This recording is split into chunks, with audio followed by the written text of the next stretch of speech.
cuán gloriosa será la mañana cuando venga Jesús el Salvador. Las naciones unidas como hermanas, bienvenida daremos al Señor. No habrá necesidad de la luz del resplandor, ni el sol dará su luz, ni tampoco su calor. Ahí llanto no habrá, ni tristeza ni dolor, porque entonces Jesús, el Rey del cielo, para siempre será consolado. Esperamos la mañana gloriosa para dar la bienvenida a Dios de amor, donde todo será color de rosa en la santa fragancia del Señor. No habrá necesidad de la luz del resplandor, ni el sol dará su luz, ni tampoco su calor. Ahí llanto no habrá, ni tristeza ni dolor, porque entonces Jesús, el Rey del cielo, para siempre será consolado.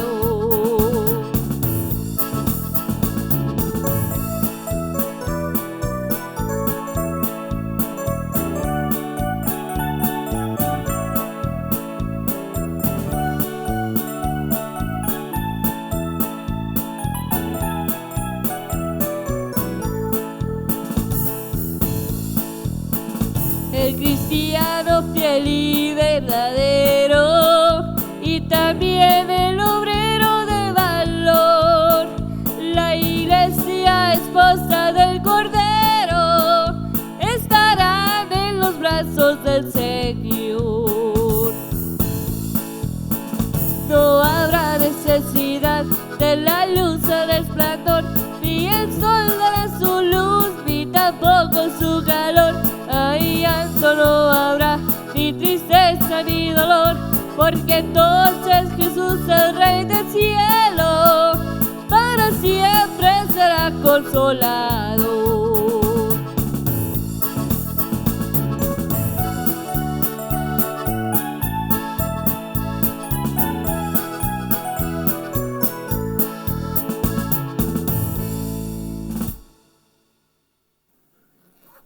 Het eerste wil ik je troosten, dat ik weinig hier zondag gereden. Wie deden tussen waren, so dat passiert manchmal, en wie deden dat mal waren. Mir passt het nicht zur nächsten Nummer, wo mina wir. En ja, wie passt het nicht sehr gut von der, und so dat wir trachtischen. Bezieht dort, verred ik mit dem Teil dazu, wenn ich wohl von der Ferien noch shit, nach in Bett wiedergehen. En was ze moeten van datzelfde thema nog wieder reden. En dat thema wat ik veel zinnig had, dat we tjavi weten, dat tjavi klaarheid hebben over onze radung. En dan de verschiedenheden wat we zijn van deze dag en de mensen, over de radung, wat is de radung? En van deren, mijn thema van deren wil ik namen, Kaust du vestonen. En waarom weet je weer aan deze zaken aangaan, over klaarheid merken. Ik merk dat, krijg zoals ik veel zinnig zei, dat we hebben vele mensen wat zo wissen moeten en onklaarheid zijn, over het ganze leven, ja. En we hebben het thema van bekering en wedergeboorte. Weet je wat, dan zeg ik dat studeren, dat wordt mij zelfs dat zeer waardevol. En ik kan mij zelfs en veel van mijn belevenissen beter verstaan. En zo gaat het nu weer. En dat is een andere zaak, nee, wat wissen moeten, krijg het zelfs, ja, zo ben ik wel van dat reden. En we kunnen zeggen, ik heb wie verstaan wat de Bijbel zegt. Wel, wat hebben we dat verstaan? We moeten dat maar eenmaal ons opmerken en klaarheid merken aan ons, dat we met ons zelfs oprechtig zijn, ja? ganz einfach sein, mal bloß an Wahrheit uns selbst channelieren. Dort will ich ein bisschen nennen an das Thema, was wir Feiersinnig haben. Dann rede ich von Bekehrung in wahre Geburt. Und erklärt uns, was eigentlich Gottes Wort, die Bibel, sein hat. Und von der an will ich von dieser Bekehrung in wahre Geburt nennen an, wo deut Jesus das rüberbringen, und nicht bloß Jesus, sagt der Apostel, was wird getan? So ein Vers, was ich in Betracht nehmen will, das ist Matthäus 3, Vers 6, 7 und 8. Und das ist da, wo die Sadduzäer und Pharisäer, die kommen nach Johannes und wollen sich taufen lassen. So wir können sagen, die wollen sich bekehren. Da hat wir Feiersinnig. Die wollen von ihr Sündeleben nach Gott drehen. Das ist was eine Bekehrung ist. Umdrehen, ja. Und das ist was diese wollen. Und warum ich von dit reden, ist, wenn viele von uns Menschen sind und diese Dinge auch verbiestert oder haben nicht Klarheit über, was meint dort Taufeloten. So hier sagt es, dass Johannes, der sagt zu diese Sadduzäer und Pharisäer, dass es Zeit, dass die Büsse tun und hineindet sogar Schlange Brotsel. So dass es Zeit, dass die Büsse tun. Warum deed hij die nicht bloß nehmen und taufen, so ist der andere deed? Wenn sie gleich Johannes, und so wie wir sind nachher, Johannes, der wir von jung an erfällt mit dem Geist, und dadurch, dass er erfällt wie mit dem Geist, weiß der Geist dass diese Sadduzäer und Pharisäer, die haben ein ganz gerieset Hort. So hier sagt der Geist klar, was da fehlt zu tun mit den Sadduzäer und Pharisäer. Bei alle dem Kämen sein, wollen sich auch taufen lassen, zu der Büsse.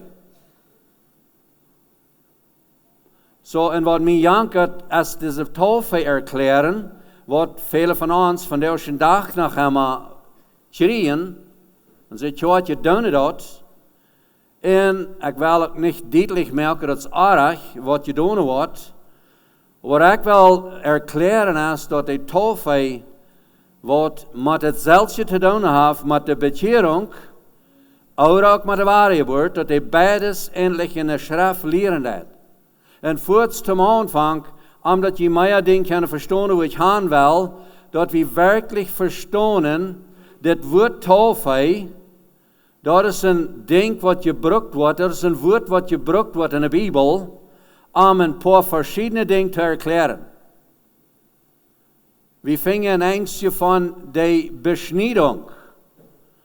Und Jesus sagt, er will kommen mit einer Beschneidung, was nicht mit Hand getan ist worden. So in dieser Taufe können wir sein, dass von der ein Ding, oder eine Tod, oder ein Practice, was wir haben, was ähnlich wie als vor Jesus Zeit, die Beschneidung, wie vor den Juden. So der Anhalt von der Beschneidung für die Juden wäre, dass sie wieder das Volk Gottes. Die haben das Teken und das wird getan, zu beweisen, sie sind das Volk Gottes. So, ich will da nicht mit nennen gehen, und dort, ich habe die Schriftverse nicht alle einzeln, wo das da ist, aber da redet von, dass sie sogar zum Heiden oder Griechen, wo immer wir ein Volk besiegen, Juden, dort haben sie zu ein Jüd gemerkt, mit der Beschneidung. Und das ist auch ein feines Bild, was wir von der und jener haben mit der Taufe. So wir haben so zu holen, unsere Praxis ist, wenn wir Menschen taufen, von dort sind sie an der Gemeinde Gottes. Dort sind sie ein Glied an den Körper Christi. Und hier werden wir verstehen, was sagt die Bibel von dort, von dieser Taufe. Matthäus 3, Vers 11 sagt es, da sagt Johannes, ich tauf mit Wasser zu der Büsse. Und wir haben Verse noch von was eine Bekehrung wäre. So dat is een omwengen. Hij deed maar dat woord daar, dat hij taufen to de busse. Wat meint dat to de busse? Dat meint omwengen, ja? En dan zegt hij, en Jezus, de woord komen met een Heiligen Geest en met vier taufen. So beides taufen. Eén is reinwaschen en het andere is vier aanstecken. Kunnen we zeggen, ja, het is een Beispiel. Wanneer we den Geist Gottes hebben, dat is zoals wanneer we een vier aanstecken doen. Dan brandt dat. En dat is wat Geist Gottes deed. Dat is niet dat de Geist Gottes ons dood maakt, die maakt leven. En waar de Busse, dat woord daar, dat maakt dood. So deze taufe, waar we verstaan, dat we kunnen de twee wegen nemen. Een weg van taufen, wat de Bijbel leert, is we merken wat dood. En de andere weg van taufen is we merken wat leven. En dat brauchen we te verstaan. Markus 1,8 zegt, Johannes tauft met water en Jezus met dem Heiligen Geist. So ein Vers, das andere Vers, wat ik zei, Matthäus, daar zeg je to de busse en to een vier.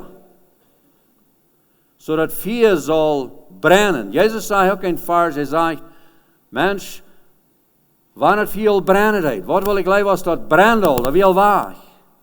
So hij schijnt dat je alle uitmerken. Markus 1, 19 en 11, ook Johannes 1, 24, maar 29, Jezus wordt getauft aan water. En wat passiert? En dit krijg dat heb ik veel, ik wil niet te veel erklären, maar dit krijg wat ik hier wil uitbrengen. Jezus schijnt en Johannes, durch den Geist, wat hij had, zegt dat Jezus fehlt niet naar taufe. Dus is mijn taufen, er staat ook wat die taufen. En hier wil ik dat we verstaan kunnen en erkennen kunnen dat Jezus niet brukt met wat hij getauft worden. Waarom deed hij dat? Wens hij wil dat uitbrengen, dat we erkennen kunnen, dat we verstaan kunnen, wat werkelijk zijn komen wir. En dat hebben we Johannes, dem schickt Gott verher, ons eruit te merken, dat wat Jezus deed, dat we wat anders als wat Johannes deed. Daar leidt hij zich taufen en bewijst door wat passeren wordt. So Jezus in de taufe, kunnen we zeggen, wir nicht zum Busse doen. Jezus in de taufe, wat door kwam en deed, dort wir eine Heilige Geistestaufe. So, en wie Menschen, wie brauchen het beides? Oh, moeten we dan tweemaal taufe laten? Wel, we hebben dit zeer klar geleerd, dat is bloß eine Taufe, en we hadden dat ook, en op deze feier, da sagt het, dat is bloß eine Taufe. So, wat is dat van de Taufe? Dat is die, wat am hart passiert is. Dat is bloß eine. Aber wir fingen diese Meinung und diese verschiedenen Seiten uit. Dat is eine Taufe, wat uns reinwascht von Sinn, und Jesus kreeg dort eine Taufe von diesem Heiligen Geist. Wat kreeg hij bloß door de Heilige Geist? Jesus wir von Gott geboren, hij wir geistlich al, aber hij beweist dat zu uns Menschen. En zoals we aan denken dat Jezus kwam als een transformer kunnen zijn, omdat we de Godheid zullen grijpen kunnen, daartoe bewijst hij deze ding, omdat we dat verstaan kunnen. En dat is mijn thema vandaag. Kaust u verstaan wat God zijn plan weer met het ganze leven. De bekering, de waarheid wordt nu zelf, bij de taufe tot de busse en de taufe am Heiligen Geist. Hij steeg uit dem water uit, waar een beeld wat we hier kunnen nemen, van dat hij steeg uit dem water uit. En daar is waar het Heilige Geest komt. Dat is waar hij opgeveld wordt, ja. Dat is waar Jezus, we kunnen zeggen, de Heilige Geest, die komt met een stem en die bewijst dat Jezus werkelijk de Zoon Gottes weer. En dat is wat de stem zei. Dit is mijn leven zijn aan wem ik wil gevallen, aan wer God. En die openbaar, en dit is wat we verstaan brokken, dat dit is ähnlich als dat du en ik brokken te beleven. Waarom deed Jezus dat? Omdat we verstaan kunnen. Ik en du brokken hetzelfde. Matthäus, kapitel 21, 24. Daar vraagt Jezus de schriftgeleerden Pharisäer. Van waar komt Johannes in de tafel? En dat krijgt wat we brokken ook te verstaan. En we hebben meer in Markus 11, vers 30 en Lucas 24, daar zijn het dezelfde vrouw. En dat weer wichtig te die tijd. Jezus wil hebben dat volk Israël, de schriftgeleerden, Pharisäer, Sadduceer, wat immer alle wir, hij wil hebben die zullen verstaan kunnen. Van wat we Johannes in de tafel. Wel, we in de tafel tot de bus. Dat we een reinwaschung van zin. So hier hebben we nu meer vers gehad, waar het redet van de tafel als water. En dat is wat we van deze dag nog vleien. De tafel moet water kunnen zijn, ja? Wanneer doen we tafelen? We hebben een klein beetje daarvan reden. Wanneer doen we tafelen? Wel, de tafel vinden we ook in de Bijbel, dat de tafel komt op en geloven. Wenn Jezus zegt, dat wer da gelooft in je taf wordt, die wordt selig. So is waar dat we verstaan kunnen, ohne een geloven jaft het niet een tafel. De werkelijke tafel. We kunnen zeggen, mens, hebben een woord am kop gegeten. We kunnen hem er van ongedokken. Aber eine wirkliche Taufe passiert nicht anders, als dass die wirklich diesen Glauben an Jesus Christus haben. Und das ist, was im Hort passieren kann. So, das ist eine Taufe, ja? Als das Water, was uns reinwascht, wir haben ein Vers, ein bisschen Lothar, das sagt, das ist nicht das Water, was uns reinwascht. Das ist der Glauben an Jesus Christus, tot de Buße, tot de Vergebung von Sinn. Da ist, wo uns hat, die Sünde loslassen hat, ja? Und mir ist das wertvoll, wenn ich an denke, und wir schaffen viel mit Menschen, wir haben viel mit Menschen zu tun, die seelisch Geld wollen haben. Und das hat nichts mit Worten zu tun. Und wenn wir die im Gebet nach Jesus Christus leiden, da ist, wo die Menschen hart opmerken doen, en da ist, wo man einmal hart leicht und frei wird. Das ist, wo die Reinwaschung von Sinn passieren hat. Und das kann nicht anders passieren, als dass die Person glaubt an diese Vergebung, was durch Jesus Christus in Blut kommen hat. So, das ist, was viel steht in der Bibel von der Taufe reden. Das ist die Reinwaschung. Ja? Das ist, was uns hat, Sündevergebung. Worum sagt Jesus in Johannes 3, da sagt er, es sei dann, dass jemand Water in Geist geboren worden, kann jeder Dreck Gottes nicht sein. Und das, was ich will haben, dass wir verstehen können. Das muss im Hort passieren.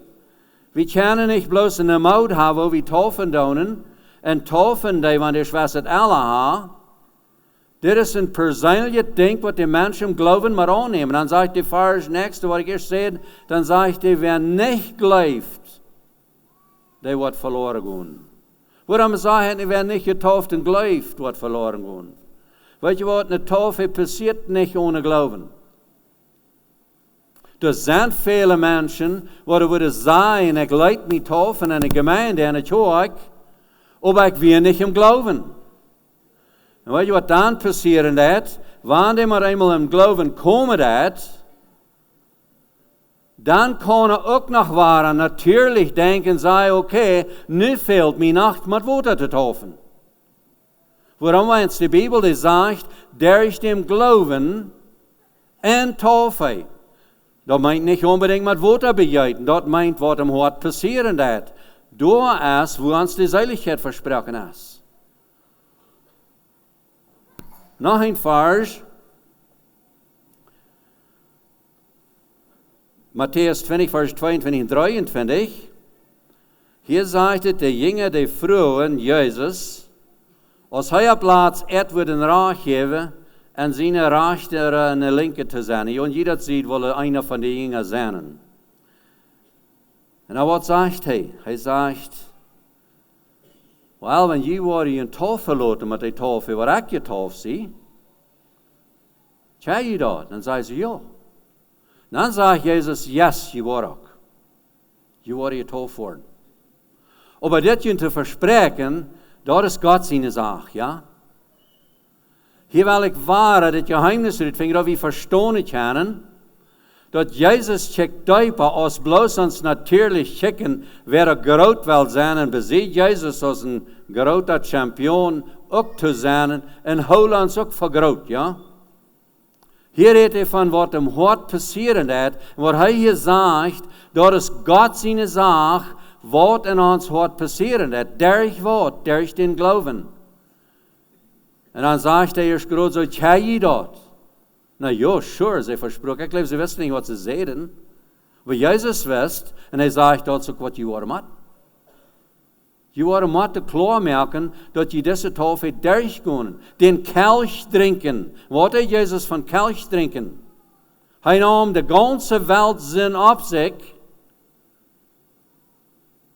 En droeg aan hem kruis. Starf voor die zin. En dat is die tafel wat u en ik brokken. Dat we ook te ons zinde leven zo sterven, als Jezus deed voor onze zinde sterven. Wel, heeft hij niet de zinde betaald? Ja. Maar dit is wat ons dat kost. Ons Fleisch loszulaten en te sterven voor de zin. Ving we in Römer 6 sehr klar, dat we Christus Jezus am Graf ging, so bruk wie am Graf te gaan en sterven te de zin. So dit is een tafel, dit sterven te de zin, ja. Markus 10, 38, 39, da zegt het hetzelfde in Matthäus 20, 22, 23, da zegt het ook dat. Dan zegt hij, dan ging er aan, auf in das andere vers, van deze jingen, wat er wel groot zijn, zegt hij, weet je wat? Wat het ziel is, dat we deiner worden, zoals Jezus deiner wird.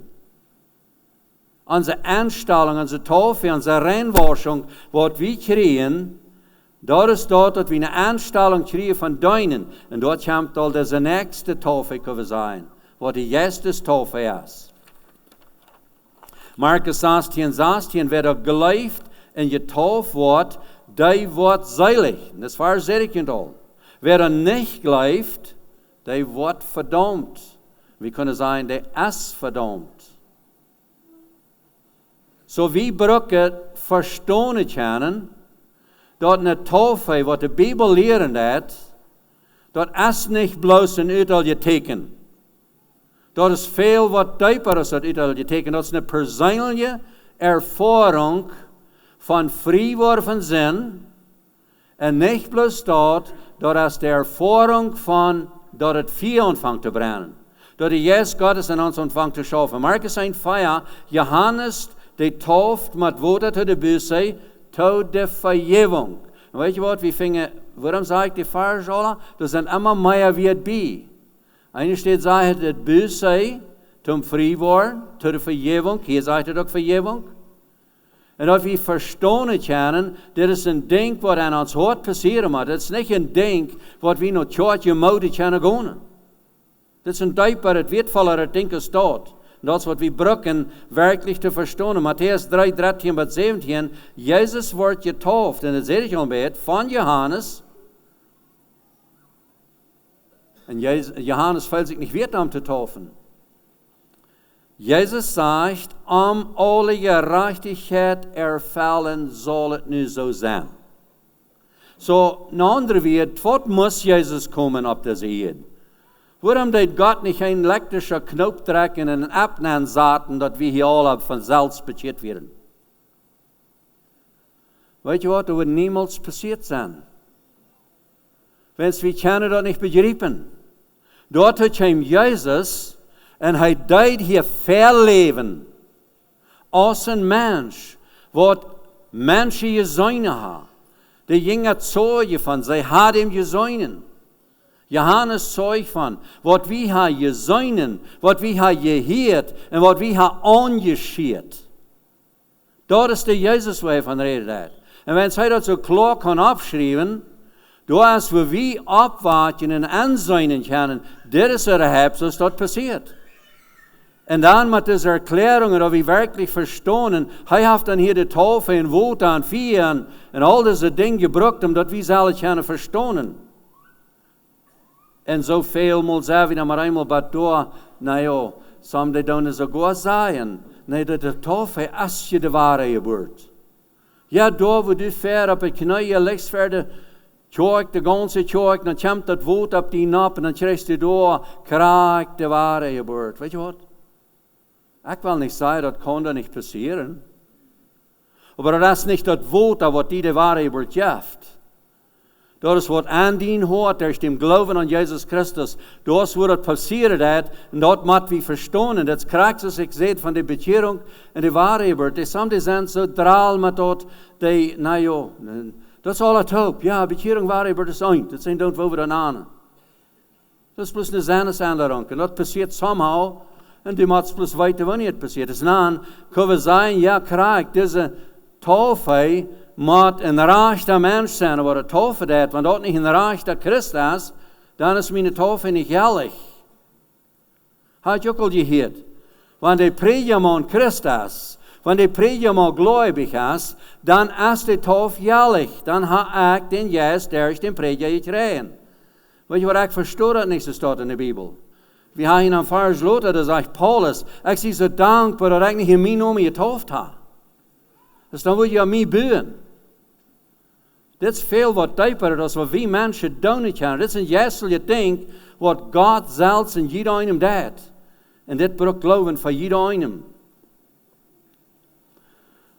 Apostelgeschichte 10, 44 bis 48, Cornelius wordt getauft. En weet je wat? Kreeg dem Heiligen Geist. Dit Cornelius, die kreeg dem Heiligen Geist verse aan met wat er taufen deden. So bloß sterk Wort. Cornelius hat einen Glauben an Gott. Er sagt, es ist ein gottesfurchtbarer Mann. Und er hat von Gott geglaubt. Und dem wir all das nicht klar, so Gott, der die Arme offenbar, schick mal Petrus sein. Und der wird dir erklären, was er tun ist. Und da, wo Petrus ankommt, da verteilt er ihm diese ganze Jesus-Geschichte. Das ganze Evangelium. Wo er gestorben, wie von seinen Sünden und alles, und dort beim Vertalen, dann kommt das Heilige jetzt nicht mal bloß auf Cornelius ab, auf die ganze Gruppe ab. Und hier können wir sagen, hier ist eine doppelte Schuldbahn, was Gott uns gegeben hat, oder ja, uns Menschen gegeben hat. Eine wir, dass der Jesus Gottes kommt auf die Menschen ab, was er hart aufmerken vor Gott im Glauben, das wird ihn abkommen hat.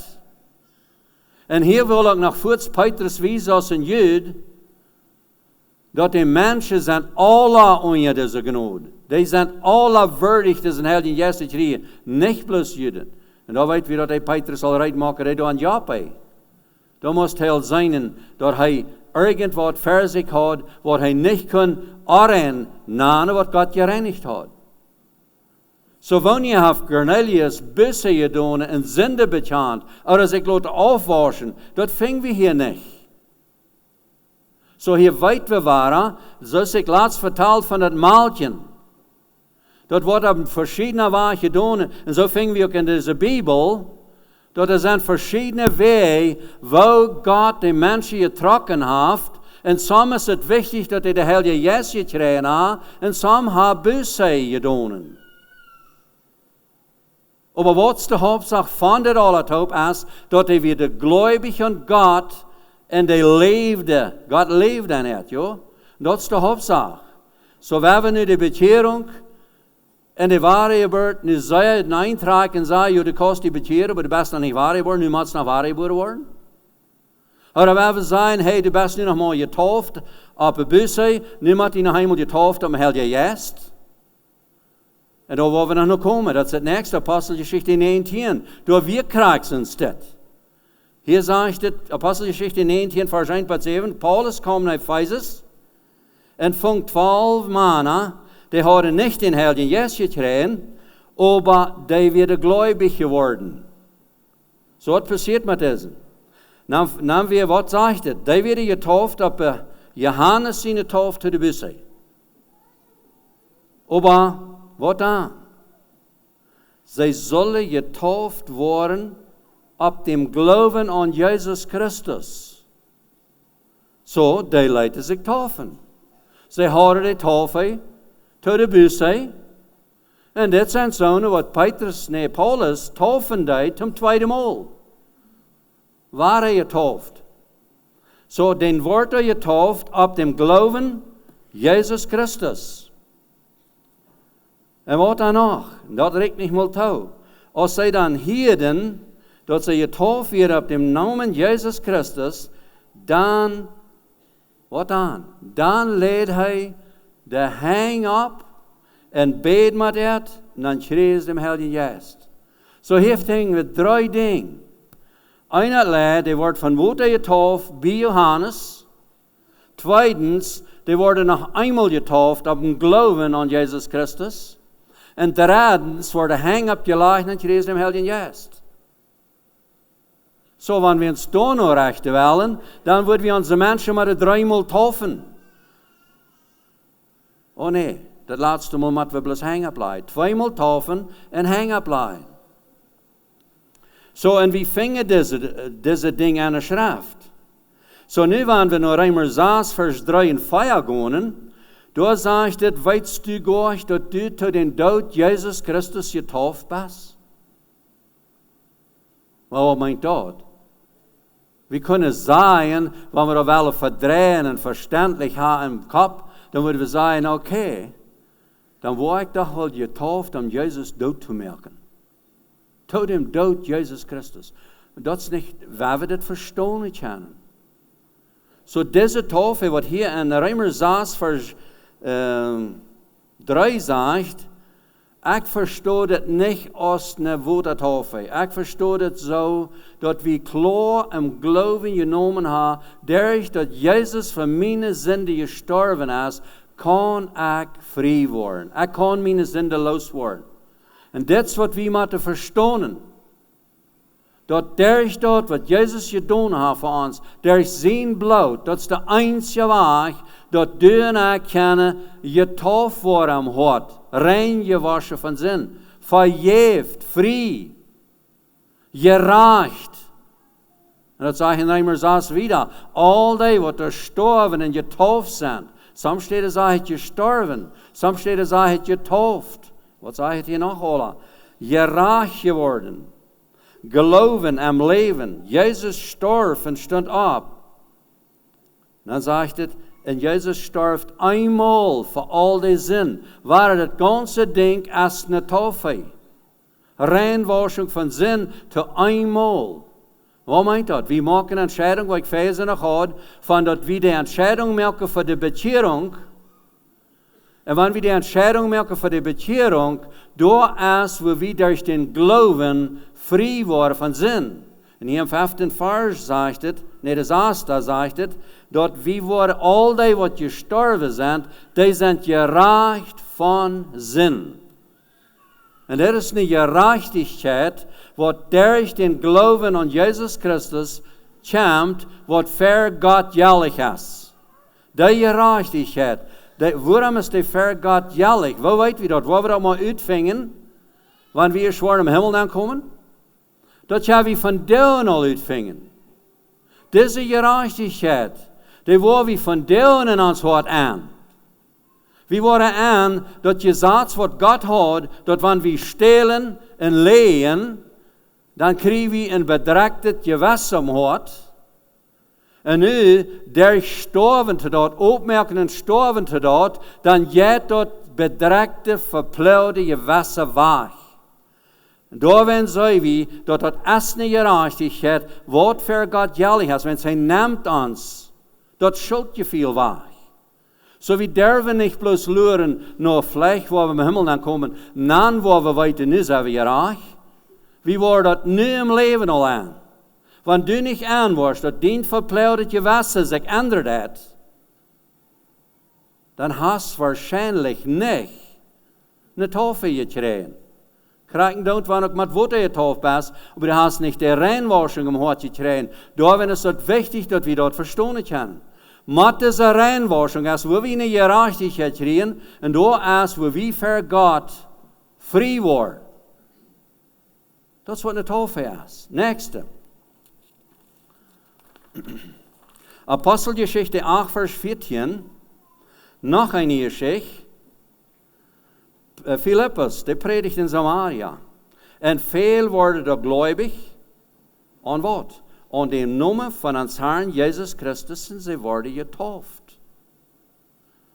So, ich sehe von dir und so, dass ich kann nicht mal klar, wie viel Mal in der Bibel, dort wirklich nicht unbedingt Wutter gewesen ist.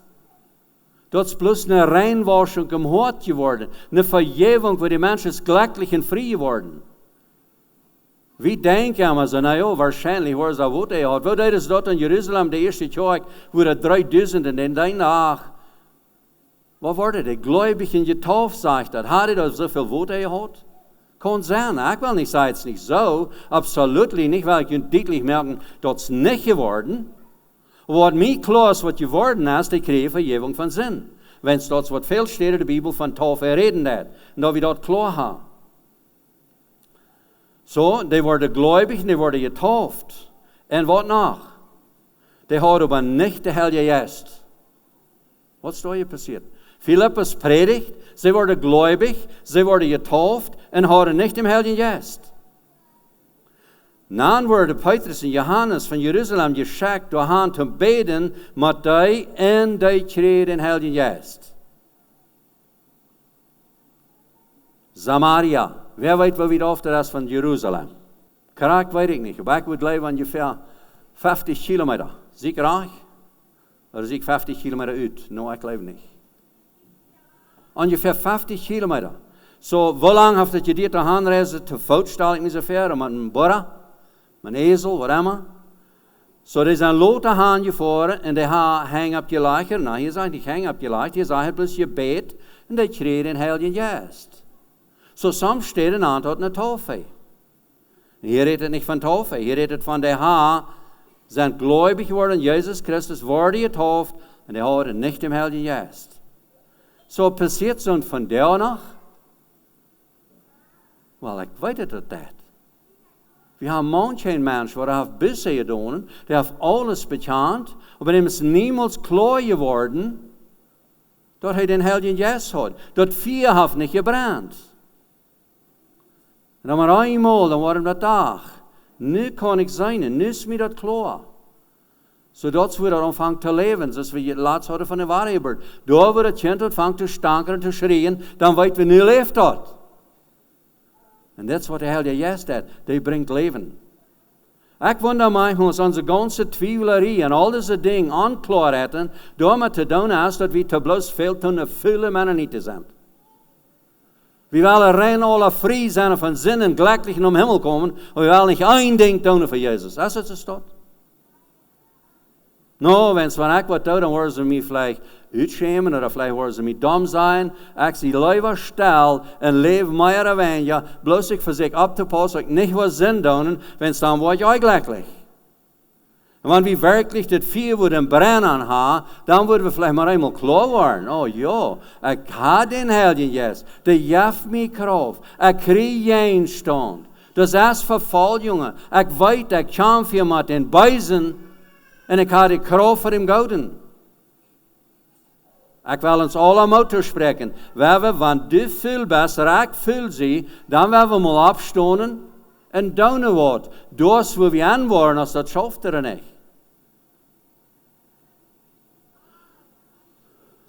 Oder sagen wir, bei Jesus, bei Gott, so als jana wir. Ein anderer kommt an und fragt, als am Arbeit fehlt. Dann sagt er, no, ich habe Druck mit Arbeit suchen. Ich kann nicht schaffen kommen. Es dort ungefähr, was wir tun, dass Jesus uns fragt, nur ein Ding tun, und dass er sich beweisen kann, dass das Feuer brennen hat. Dann sagen wir, no, ich habe Druck mit das was. Ik wil nogmaals voor Christus dienen. So, waar we wieder gaan. Lukas 3, Vers 16. Da sagt het, Johannes tof met water te de bus zijn, dat heb ik al gehad. Jezus, wat kwam die? Die nomi komen wat, die wordt je met dem Heiligen Geist en 4 toffen. So, nach einmal waren besteugt dort, dass hier sind diese 2 verschiedene Sorten, was wir verstanden hatten.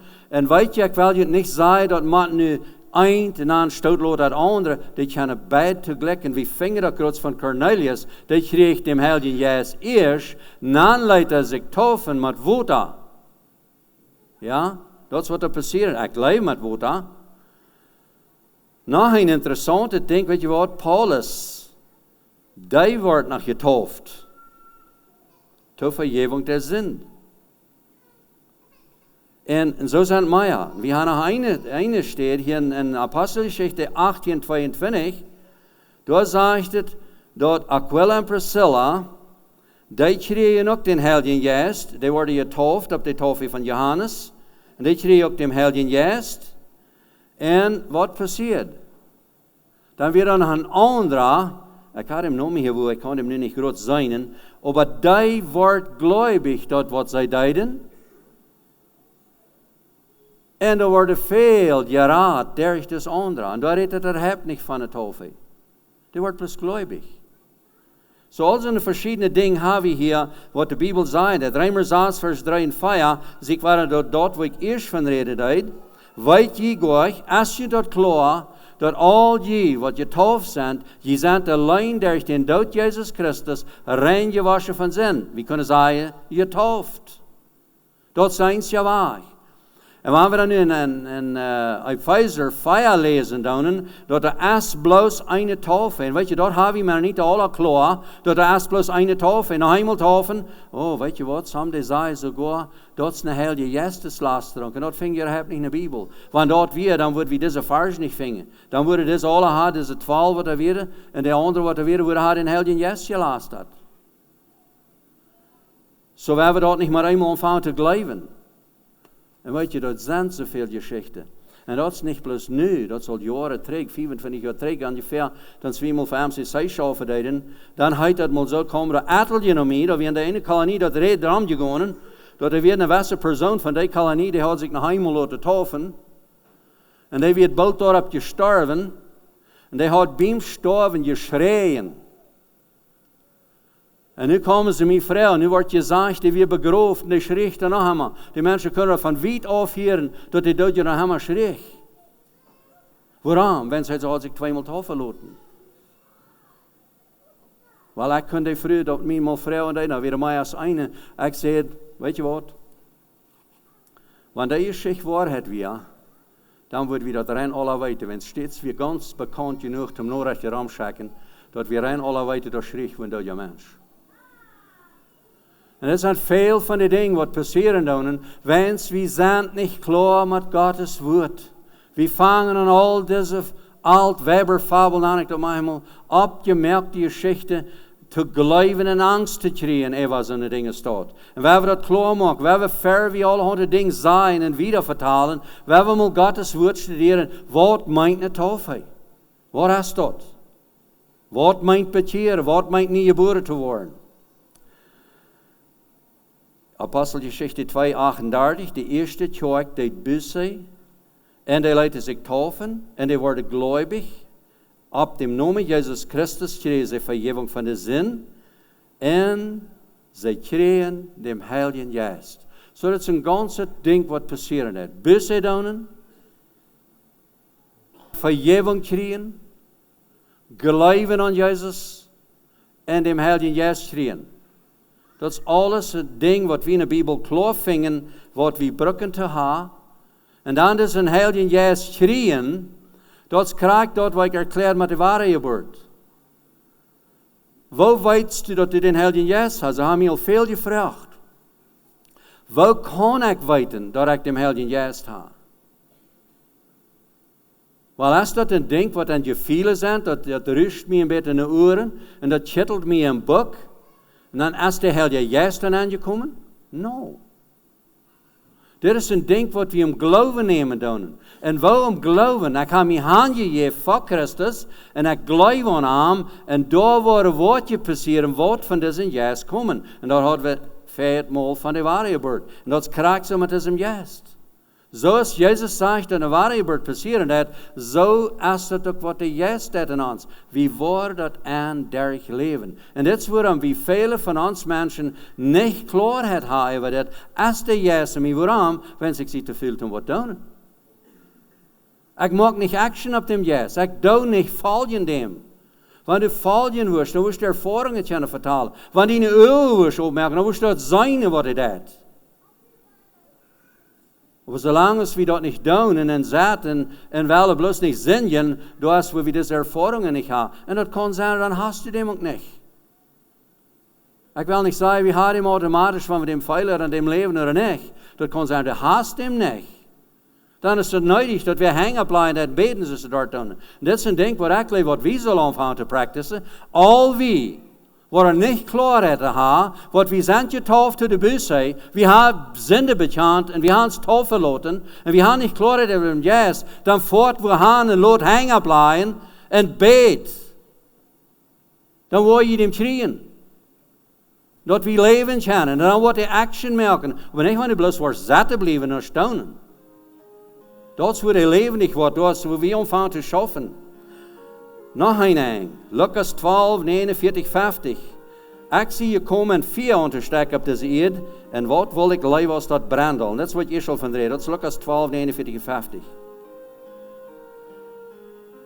Maar, ik moet meer stof verloten, dat is wat Jezus zei.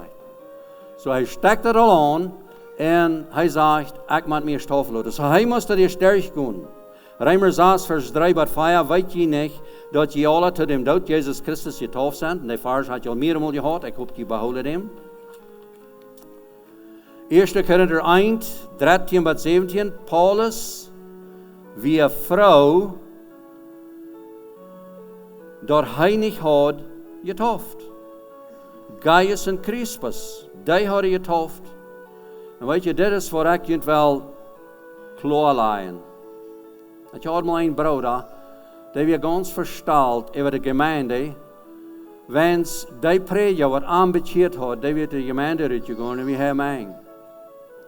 We hebben dat klaarmaken dat het geen prediker is wat ons besteed kan. Dit is een ervaring am hart wat we persoonlijk merken moeten en dat we deze entscheidung te geloven merken en dan waar we den Heiligen Geist zien, wanneer we worden vrouwen naar dem, ja. En dat is waar ik kan komen. Goed, we worden hier krijg Schluss merken. En ik wil gleich nog waar met jullie te beden. Zo, vielleicht werden we opstaan. We hebben opstaan met Paus en das, en we hebben een gebed hebben. Himmlische Vater, ik dank die voor de grote genade wat du hast voor ons. En ik dank die dat du, Herr Jezus, hast laten opschrijven. Du hast dat geleefd en du hast ons dat gewezen. O Herr Jesus, mijn gebed is jeder wer dat hier en dat we werkelijk klaarheid merken. Deze ganze Taufe, wat du durch den Geist ist, erstens uns de Sünde vergeven en vrij merken, gerecht merken voor God. Tweitens, du erfüllst uns mit den Geist, das het sagt im nieuwe Bund, dat Gott selbst, du selbst, was dat Gesetz in ons hart aanschrijven. Ik dank dir dafür. Und ich bete, dass wir das verstehen können. Und dass wir wirklich unsere Uhr aufmerken und nicht länger viel sind. O Herr Jesus, du hast uns Mennoniten so viel Arbeitsmut gegeben. Wir schaffen. Du kannst uns Brücken um die Welt vor dich merken. Zum Menschen fordern. Aber Herr Jesus, vergib uns für die Vielheit, was wir haben in deinem Geist. En ik bid voor iedereen dat hij vandaag wordt opstaan met moed en verwärts gaan. En wenn ik klaar heb dat hij den Heiligen Geist heeft, hij heeft wat klaar heeft bussen doen. Dat er deze reden, die wordt we hem voeren en laten zich hangen blijven en beden dat hij den Geist krijgt van die Herr Jezus. Du wirst hij allem geven. Herr Jezus, ik bid dat u tot dit moment, iedereen wat hier is, iedereen wat er hoort, en je laat het hart geven was. wil hij zich wat opmerken om dienen juist en dat uit te leven. In naam Jezus. Amen.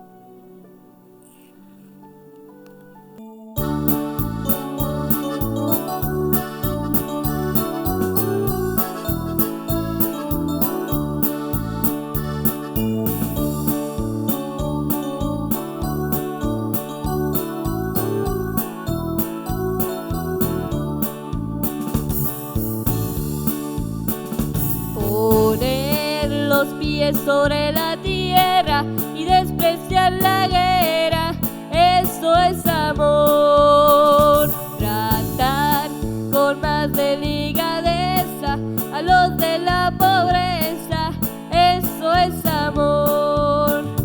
Y tú que no sabes amar, pretendes encontrar maldad en mí. Porque tan solo amor sé recibir. Mirar pasar a los ancianos y respetar sus años, eso es amor. Jugar con los niños pequeños y realizar sus sueños, eso es amor.